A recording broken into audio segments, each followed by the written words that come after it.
జనసేనాని ఆంధ్రప్రదేశ్ గౌరవ ఉప ముఖ్యమంత్రి వర్యులు శ్రీ పవన్ కళ్యాణ్ గారికి పుట్టినరోజు శుభాకాంక్షలు. పవన్ కళ్యాణ్ ఆయన ప్రత్యేకమైన వ్యక్తి, ఆయనది ప్రత్యేకమైన వ్యక్తిత్వం. ఆయన గురించి ఎంతో మంది ఎన్నో రకాలుగా మాట్లాడారు. కానీ పవన్ కళ్యాణ్ గురించి త్రివిక్రమ్ మాట్లాడిన మాటలు అన్నిటికంటే వెరీ వెరీ స్పెషల్ అని చెప్పొచ్చు. నాకు ఇష్టమైన స్నేహితుడు. అవును, పవన్ కళ్యాణ్ లాంటి స్నేహితుడిని ప్రతి మనిషి, ప్రతి సమూహం, ప్రతి వర్గం, ప్రతి జాతి, ప్రతి సమాజం కోరుకుంటుంది. ఎందుకంటే అలాంటోడు ఒక్కడుంటే ఒక్కొక్క మనిషిని కాదు మొత్తం సమాజాన్ని మార్చి వదిలిపెడతాడు. నా సునామీ, నా ఉప్పెన.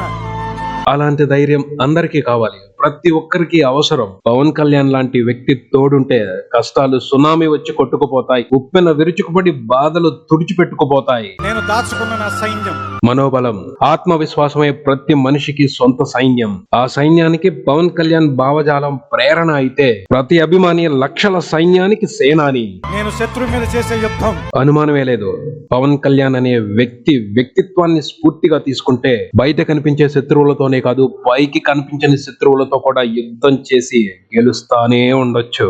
నేను ఎక్కుపెట్టిన బాణం, సమాజంలోని రుగ్మతలను నాశనం చేయగలిగే బాణం పవన్ కళ్యాణ్. నా పిడికిట్లో ఉన్న వజ్రాయుధం, అసమానతలను రూపుమాపి తెలుగు వారిలో ఐకమత్యాన్ని నెలకొల్పగలిగే వజ్రాయుధం పవన్ కళ్యాణ్. నా ఆశల ఆకాశంలో ఉన్న పిడుగు, సమాజ స్థాపనకు అజ్ఞానాన్ని భస్మీపటలం చేయగలిగే పిడుగు పవన్ కళ్యాణ్. ఎంతమంది గుండెలు తడపడానికి వచ్చే ఒక చిన్న వర్షపు చినుకు. పవన్ కళ్యాణ్ అనే పేరులోనే ఓ ఎమోషన్ ఉంది. ఆ ఎమోషన్ తనని ఇష్టపడి ప్రతి మనసుని తడుముద్ది, తనని అభిమానించే ప్రతి మనిషిని వర్షపు చినుకులా తాకుద్ది. ఆ మనిషిని ఓ ప్రత్యేకమైన భావోద్వేగంతో తడిపి ముద్ద చేస్తది. పరిస్థితుల ప్రభావాలతోనో మరే ఇతర కారణాలతోనో మారిపోయే మనిషి కాదు పవన్ కళ్యాణ్. ఆ మనిషి, ఆ వ్యక్తిత్వం గొప్ప స్ఫూర్తి. ఆ స్ఫూర్తి ఆధారంగా త్వరలోనే ఆంధ్రప్రదేశ్ లో ఇంతకు ముందులో చూడని మార్పు కనిపించాలనే మనస్ఫూర్తిగా కోరుకుంటూ మరొక్కసారి జనసేనానికి పుట్టినరోజు శుభాకాంక్షలు.